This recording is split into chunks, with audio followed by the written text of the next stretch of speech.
인간은 누구나 쾌락이 있고 불쾌가 있습니다. 항상 그게 인생의 화두인 거죠. 쾌락이 있을 땐 너무 좋고 불쾌가 있을 때는 진짜 죽고 싶을 만큼 힘들어 한다라는 건데, 근데 저는 이제 저도 그랬어요. 저도 그랬는데 이제는 이런 생각을 하게 돼요. 음,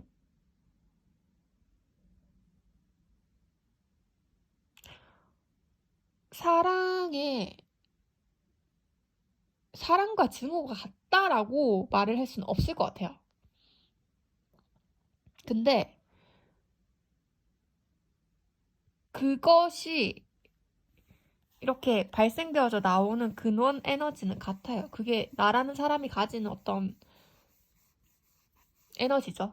영혼이라고 할 수도 있겠고, 뭐 충동이라고 할 수 있겠고, 하지만 어떤 고유한 자신의 어떤 에너지겠죠. 근데,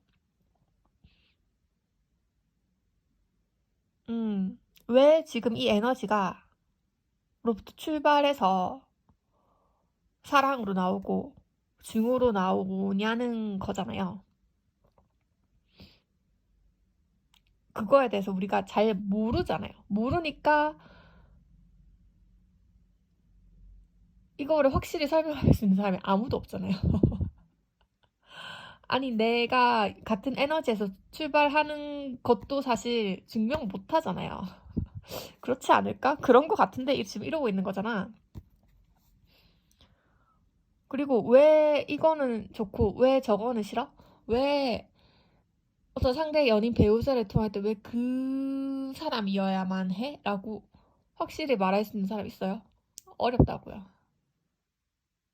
어렵다고요. 그런 사람 별로 없다고요. 근데 누구나 궁금해 하죠. 그래서 저는 요즘 어떻냐면, 그러니까 제가 막 이렇게 어떻게 해와가지고, 아, 사랑이랑 증오가 똑같은 에너지에서 출발을 한다면, 아, 내가 그 과정을 파악할 수만 있다면 나는 사랑과 증오를 선택해서 할 수 있겠구나. 사실 근데 증오를 안 하는 게 더 좋겠죠. 만약에 내가 그걸 조절할 수 있다면 사랑으로만 표출하면 얼마나 좋겠어요. 그런 생각을 하게 되는데, 제가 보니까 이 에너지에서 우리가 되게 자동적으로 사랑으로 가고 우리가 자동적으로 증오로 가는데, 내가 이걸 선택하려고 보니까 여기에 내가 답을 만들어 가는 과정이 이제 들어가면 좀 수월한 거예요. 그러니까 예를 들면 남들이 나한테 다 못생겼다고 해. 근데 어 내가 이 빈 공간에 뭔가 나의 어떤 빈 공간을 놔두면 내가 거기에 잠식이 다 안 되는 거예요. 남들이 다 못생겼다고 하지만 괜찮을 수가 있는 거야. 아시겠죠? 그러니까 되게 부정적인 걸로 안 빠질 수가 있다고. 이렇게 빈 공간을 확보함으로써. 그러니까 어떤 포기하지 않는 가능성을 계속 열어둘 수도 있겠다라는 생각을 제가 하게 된 거예요. 거기에서 제가 강력하게 붙잡는 근거는 뭐예요? 아, 누구도, 누구도 정답을 정답이 없다라는 거예요. 아니, 지금, 아니, 최초에 인간이 있었다면 그 인간이 정답을 가졌겠지. 그러면 그 정답을 우리한테 전달시켜 줬겠지. 근데 아무도 안 그랬잖아. 그러니까 정답을 모른다니까요. 그리고 정답이 없다니까. 어.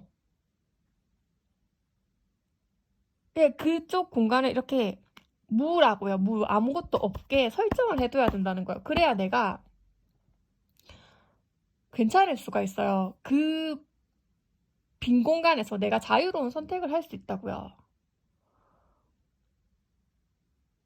그건 뭐예요? 누가 나한테 못생겼다 했을 때,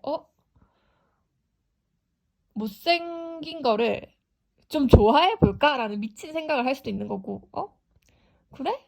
그럼 쟤네들이 나보고 못생겼다니까 그냥 못생긴 사람으로 한번 살아야겠다 라는 생각을 한다던가, 아니면 어? 내가 정말 못생긴 걸까? 나는 새로운 어떤 못생긴 것도 예쁜 것도 아닌 기준을 만들어 보겠어 라고도 할 수 있고,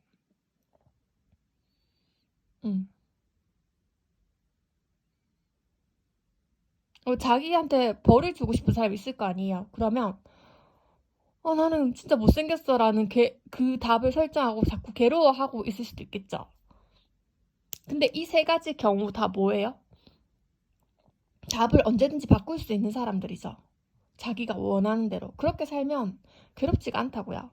근데 그리고 뭐가 제일 특징적이냐면, 내가 이렇게 선택을 하는 그 과정이 알고 있어요. 알고 있기 때문에 왜 내가 사랑을 선택했는지, 왜 내가 증오를 선택했는지를 의식적으로 알고 있다고요. 그런 사람들이 가지는 어떤 삶의 어떤 주체감은 얼마나 그 사람한테 기쁨을 준대요. 근데 우리가 맨 처음에 말했잖아요. 왜 이 사람을 좋아하는지, 왜 이 사람을 싫어하게 되는지 명확하게 다들 설명하기 어려워한다고요.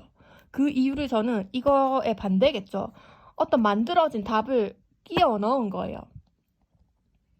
근데 만들어진 그 답이 자꾸 현실에서 어떤 문제를 일으키면 그 답을 바꿔야 되잖아요.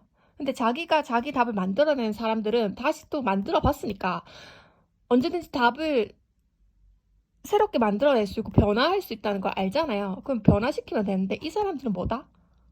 자기가 직접 답을 만든 게 아니라고요. 이미 누가 만들어진 답을 그냥 외워버린 거야. 이해를 한 사람들이고, 얘는 이해 안 하고 외워버린 사람들이에요. 자, 이 사람들 나중에 솔직히 시험 치면 어떻게 돼요? 이해를 한 사람들은 응용도 하고 이쪽이 훨씬 더 다양하게 그리고 쉽고 빠르게 발전해 나갈 수 있잖아요. 좋은 점수를 받는 건 물론이고. 근데 이쪽에서 외워서 한 사람들은 뭐예요? 자기가 답을 외웠으니까 풀이 과정이 없는 거예요. 그러니까 지금 자기가 좋아하고 싫어하는 이게 거에 그냥 찍는 거랑 마찬가지라는 거야. 이해가 없이 답만 외웠으니까.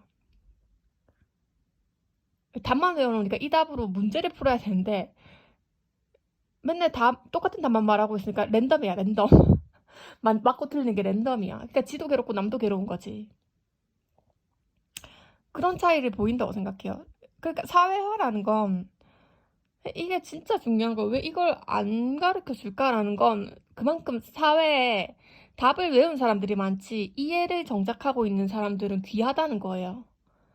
이해를 한 사람들이 나의 스승이 되어주고 나의 부모가 되어줘야 되는데, 부모도 스승도 답을 외우기만 하는 인간들이 넘쳐나는 거야. 왜 그런지 몰라.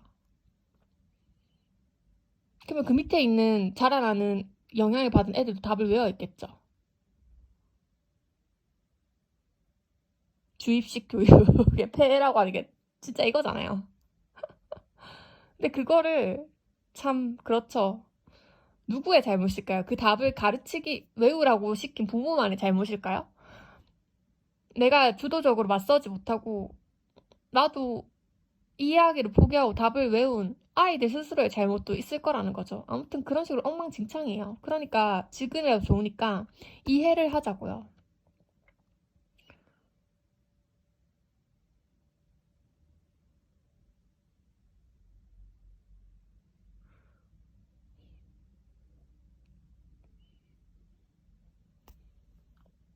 빈 공간을 확보하세요. 답이 만들어지는 공간을 확보하세요. 언제든지 새로운 답을 만들어내세요. 답이 없으면 견딜 수 있는 어떤 빈 공간이라는 자기 세계를 꼭 만들어내야 한다는 거예요. 그래야 내가 왜 살아가는지, 내가 왜 사랑을 하고, 내가 왜 증오를 하는지, 내가 하고 싶은 대로 변화할 수 있는 그 공간을 마련해야 되는 거예요. 그 공간에, 그러니까 내가 있어야 되는 거예요. 근데 그 공간에 내가 만들어낸 답이 아닌 다른 대상이 있다면 삶은 괴로워질 수밖에 없어요. 심지어 자기가 괴로운 선택들을 선택을 했으면서도 왜 그 선택을 하지 못한 채 고통받는다고요. 그러니까 이게 그냥 프레임이나 알고리즘이나 패러다임처럼 그냥 만들어진 거를 그냥 의심 없이 받아들이는 거죠. 자기 자신한테 충실하지 않은 거야. 받아들이게 한 사람만 잘못이 아니에요. 그걸 받아들인 자기 자신을 포기한 그 사람도 너무 나쁜 거야.